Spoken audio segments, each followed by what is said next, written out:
बिस्मिल्लाहिर्रहमानिर्रहीम। अस्सलाम वालेकुम friends, welcome to my channel. तो आज मैं आपके साथ कुरकुरी भिंडी की बहुत ही आसान और मज़ेदार सी रेसिपी शेयर करने वाली हूँ। तो चलिए शुरू करते हैं।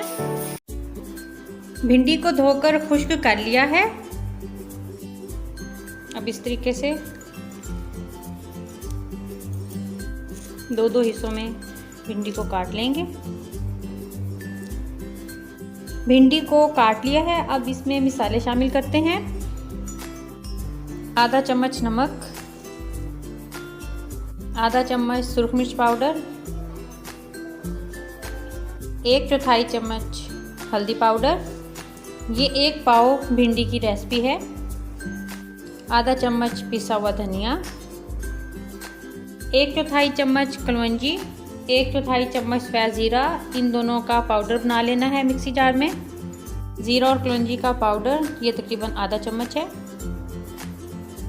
आधा चम्मच चिकन पाउडर, 3 चम्मच बेसन, 1 बारीक कटी हुई हरी मिर्च। अब इस पर ढक्कन लगाकर हल्के से इस तरीके से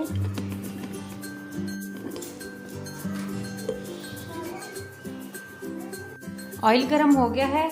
अब इसमें भिंडी डाल देंगे। ये हाई फ्लेम पे फ्राई करनी है।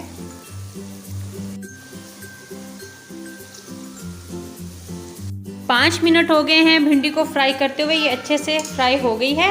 अब इसे ऑयल से निकाल लेंगे। तैयार है बहुत ही मज़ेदार कुरकुरी भिंडी। अगर आपको मेरी ये रेसिपी पसंद आए तो मेरी वीडियो को लाइक करें, शेयर करें और मेरे चैनल को सब्सक्राइब करें। मिलते हैं न्यू रेसिपी के साथ। अल्लाह हाफिज़।